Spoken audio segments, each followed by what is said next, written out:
2005 से पहले हम लोग भी जब गांव जाते थे तो लालटेन में पढ़ना पड़ता था। अब तो मुझे लगता है लालटेन की कहीं आवश्यकता नहीं है।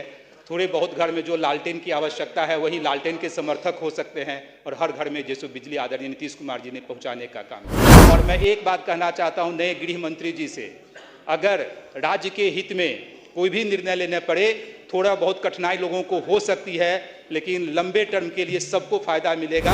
माननीय अध्यक्ष जी, सबसे पहले तो मैं आपको धन्यवाद देना चाहूँगा कि महामहिम राज्यपाल के अभिभाषण पे मुझे बोलने का मौका दिया। साथ ही साथ एनडीए के सभी शीर्ष नेतृत्व और मैं अपनी पार्टी राष्ट्रीय लोक मोर्चा के राष्ट्रीय अध्यक्ष जी को भी धन्यवाद देना चाहता हूँ कि उनके कारण मैं पहली बार इस विधानसभा का सदस्य के रूप में यहाँ आया हूँ। अध्यक्ष जी, मैंने देखा है 2005 से पहले का भी बिहार देखा था और उस समय मैं छात्र जीवन में था। उस समय की क्या स्थिति थी और जो स्थिति थी वह भयावह स्थिति थी। और मैं, क्योंकि 2 मिनट का ही वक्त है सर, लेकिन आपसे हम लोग को संरक्षण मिलेगा क्योंकि पहली बार मौका मिला है, तो हो सकता है 5-10 सेकंड आगे पीछे हो जाए। 2005 से पहले की जो स्थिति थी सर, जब हम लोग छात्र जीवन में थे, जब हम लोग दिल्ली गए थे, तो उस समय बिहारी के नाम पे कितना हम लोग को प्रताड़ित किया जाता था। बिहारी लोग जो ही समझते थे कि हम लोग बिहार से आए हैं, तो लोग मकान किराए पर देने के लिए तैयार नहीं थे। तरह तरह की आलोचनाओं का सामना करना पड़ता था।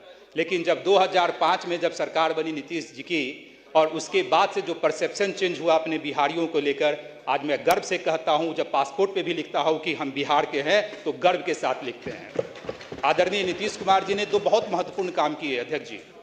एक तो जंगल राज से बिहार को बाहर निकाला और दूसरा हर घर में जो है सो बिजली पहुंचाने का काम किया। 2005 से पहले हम लोग भी जब गांव जाते थे तो लालटेन में पढ़ना पड़ता था। अब तो मुझे लगता है लालटेन की कहीं आवश्यकता नहीं है। थोड़े बहुत घर में जो लालटेन की आवश्यकता है वही लालटेन के समर्थक हो सकते हैं और हर घर में जैसे बिजली आदरणीय नीतीश कुमार जी ने पहुँचाने का काम किया। यह जो 5 साल का कार्यकाल है, जो अपनी एनडीए की सरकार है, मुझे पूर्ण विश्वास और मेरी पार्टी को भी पूरा विश्वास है, यह जो 5 साल होगा बिहार के विकास का स्वर्णिम काल होगा। बहुत सारे युवा साथी यहाँ आए हैं चुन के, सबका लाभ मिलेगा। और जिस तरह कैबिनेट की पहली बैठक में ही जिस तरह की योजनाओं को जैसे अनाउंस किया गया, चीनी उद्योग को बढ़ावा देने के लिए। और मैं एक बात कहना चाहता हूँ नए गृह मंत्री जी से, अगर राज्य के हित में कोई भी निर्णय लेने पड़े, थोड़ा बहुत कठिनाई लोगों को हो सकती है, लेकिन लंबे टर्म के लिए सबको फायदा मिलेगा। आप लेते रहिए और बिहार का विकास इसी तरह करते रहिए। जय हिंद।